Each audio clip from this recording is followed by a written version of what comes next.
Assalamualaikum warahmatullahi wabarakatuh. Perkenalkan, saya Enda Wahyuni, ahli media kebidanan, Angkatan 53 Kelompok 1, peserta Latsar CPNS dari Kabupaten Serang. Coach Bapak Haji Endan Suwandana, ST MSc PhD. Mentor Bapak Dr. Letmi Yestrimen. Kali ini saya akan melakukan rancangan aktualisasi dengan judul Penyuluhan Pengetahuan Ibu Hamil tentang Pemeriksaan Laboratorium di UPT Puskesmas Kibin. Apa itu pemeriksaan laboratorium ibu hamil? Pemeriksaan laboratorium ibu hamil adalah salah satu pelayanan atau asuhan dari standar minimal 10T dalam pemeriksaan ibu hamil. Pelayanan atau asuhan standar minimal 10T pada ibu hamil yaitu 1. Timbang berat badan dan ukur tinggi badan. 2. Pemeriksaan tekanan darah atau tensi. 3. Ukur lingkar lengan atas atau lila. 4. Pengukuran tinggi fundus uteri atau TFU. 5. Tentukan presentasi janin dan denyut jantung janin atau DJJ. 6. Screening status imunisasi tetanus toksoid atau TT. 7. Pemberian tablet tambah darah. 8. Tes laboratorium. 9. Temu wicara atau konseling. 10. Tata laksana kasus atau mendapatkan pengobatan. Manfaat dari pemeriksaan laboratorium ibu hamil. Yang pertama, untuk mengantisipasi kemungkinan terburuk. Pemeriksaan laboratorium ibu hamil berguna untuk mencegah resiko terjadinya gangguan-gangguan kehamilan yang bisa menimpa calon ibu dan janin. Yang kedua, untuk persiapan masa kehamilan, persalinan, dan menyusui yang aman.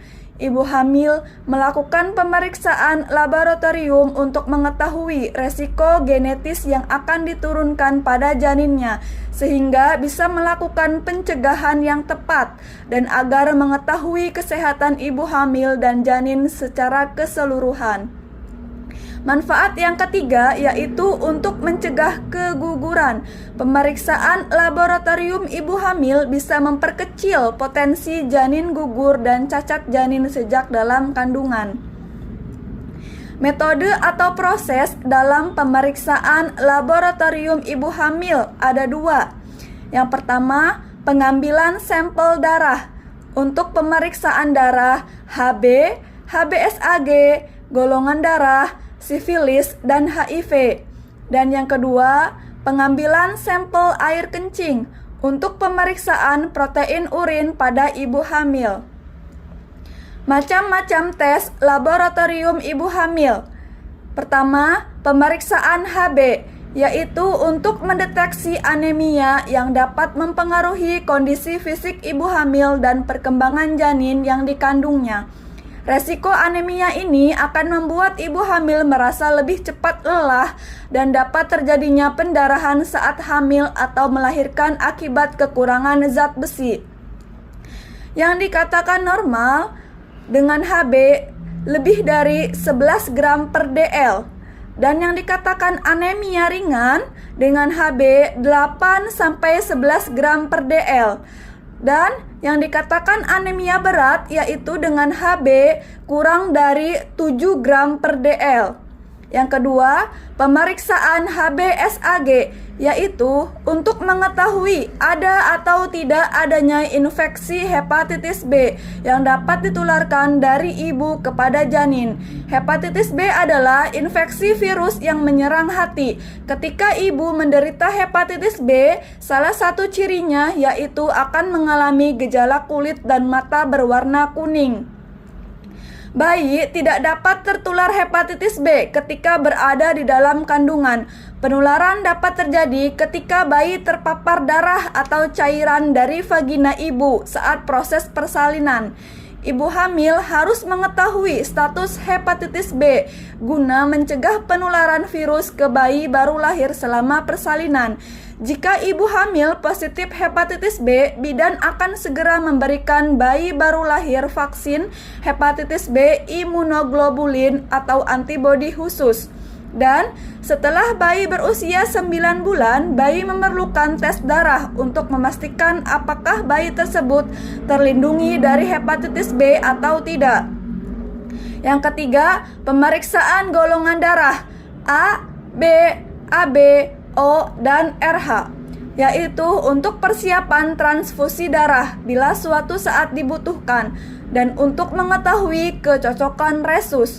Bila ibu hamil dengan resus negatif, sedangkan suami resus positif dan mengandung anak dengan resus positif terdapat 50% kemungkinan ini, maka secara alami ibu akan menghasilkan antibodi yang menyerang darah janinnya dan menyebabkan sel darah merah janin rusak hingga mengakibatkan janin mengalami anemia, kerusakan otak dan jantung, serta akibat fatal lainnya. Yang keempat, pemeriksaan sifilis, yaitu untuk mendeteksi infeksi sifilis pada ibu hamil. Jika tidak diobati, dapat menyebabkan sifilis kongenital atau bawaan dengan tingkat penularan ibu ke janin berkisar 10-100% tergantung tingkat infeksi yang dialami ibu. Sifilis adalah infeksi menular seksual yang disebabkan oleh bakteri.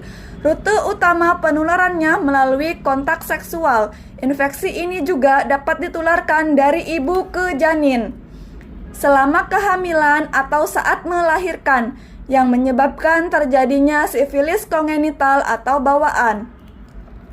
Yang kelima, pemeriksaan HIV, yaitu untuk mendeteksi Human Immunodeficiency Virus atau HIV yang memperlemah kekebalan pada tubuh manusia.